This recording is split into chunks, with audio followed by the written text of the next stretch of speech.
friend, it's Michaela Chung here, author of The Irresistible Introvert and creator of introvertspring.com. And today I'm sharing 7 daily habits to cope and thrive as a highly sensitive person.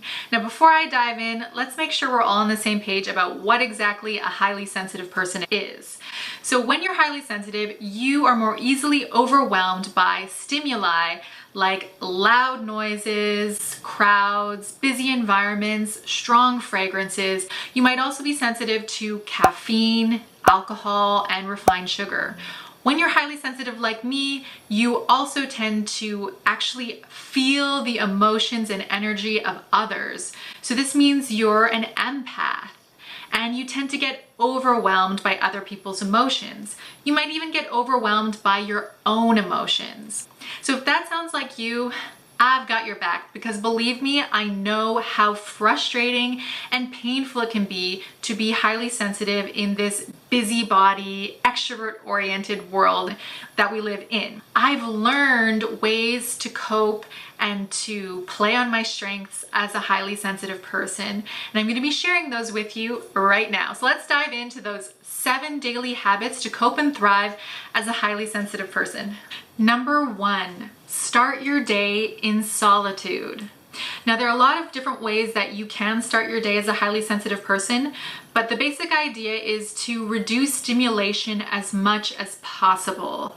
So this means reducing loud noises, reducing busyness, and just creating a calm, peaceful way to start your day. Here are some ideas. You could journal, you could meditate. What I like to do first thing in the morning is write, or I have various woo-woo practices that I do at various times, like EFT tapping, or sometimes I say affirmations in the mirror. But usually I'll just jump right into writing first thing in the morning, and I never schedule coaching calls or webinars first thing in the morning, because for me that just starts the day off with too much stimulation and it leaves me unable to focus for the rest of the day. Number 2, stop saying yes to shit you hate. A lot of us live our lives according to shoulds. So we're doing things purely out of obligation and guilt. And the secret to coping as a highly sensitive person is to switch it around and to really edit out the things that are just obligations and that you don't really care about, and start saying no. Start saying no to the social activities that don't light you up. Start saying no to the meaningless tasks that are just designed to keep you busy. Start saying no to things that you hate, things that don't bring you joy. A great question to ask yourself as you're editing your life is, does this activity align with my core values and goals? So for example, if your goal for the year is to start your writing career, then having a daily writing practice is a definite yes. However, going to happy hour with your coworkers, if it's something that you don't enjoy, might be a definite no. All right, so number 3 is to be a one-task master. A lot of us have been told that multitasking is the holy grail of productivity, and this just is not true. In fact, it can be detrimental for highly sensitive people. For us, focusing on one task at a time is how we're going to make the greatest contribution over time, and how we'll just live the most fulfilled and happy life. So instead of trying to have a really long to-do list, cut your to-do list in half and only focus on those activities that are most important. Right, number 4, exercise. Now, I know this is kind of a generic one that applies to everyone, but honestly, being a highly sensitive person, exercise has made a huge difference for me personally. It relieves anxiety, it releases endorphins, it brings mental clarity, and basically helps you to de-stress and fortify yourself against overwhelm. So as a lot of people have probably told you, yoga is a great way to exercise as well as focus your mind and to de-stress or rejuvenate after overwhelm. However, I feel like any exercise, any form of exercise that you enjoy works well. I like to mix it up. I do yoga. However, I also do high intensity interval training. I go on runs sometimes. I just listen to my body and pay attention to what I feel like doing. Number 5, declutter your space. A cluttered environment leads to a cluttered mind. That's why I'm a strong believer in minimalism. When you create a minimalist, clean, cleared out environment, then your mind feels free to roam. You'll feel less stressed and less overwhelmed.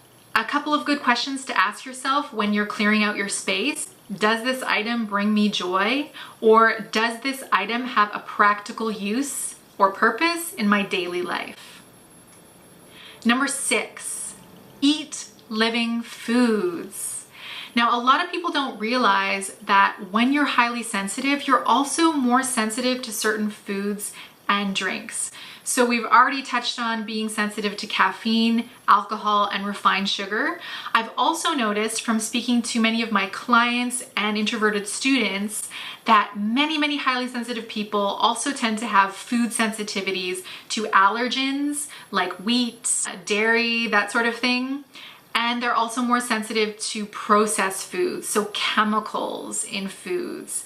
And I believe that, that stuff doesn't belong in the daily diet of anyone. But when you're highly sensitive, you're gonna feel the effects of a low quality diet a lot more. On the other hand, when you eat living foods, so when you eat fresh or lightly cooked fruits and vegetables as much as possible, you're going to feel a lot more mental clarity. You're going to feel more energized, and you're going to feel more fortified and able to cope with the stresses of the day. A lot of you might know already that I do follow a vegan diet, and I've been following one since November of 2016. However, even before that, since I was a teenager pretty much, I made a conscious effort to eat a lot of just raw fruits and vegetables because I noticed that it really made me feel a lot better.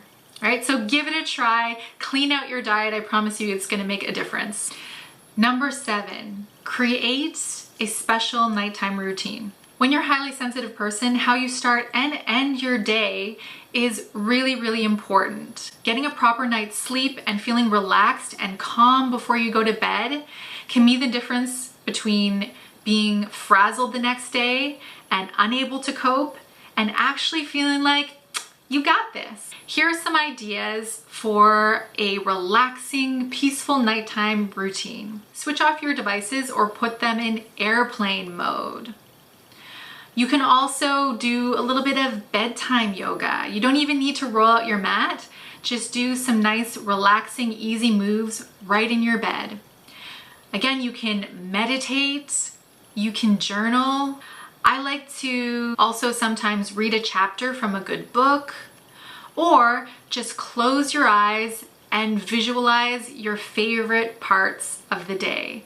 So this is almost like a gratitude practice, but you're not writing anything down. You're just pretty much reliving those special moments. I hope that you enjoyed this video. If you liked it, give it a thumbs up and please do subscribe. It really supports my channel.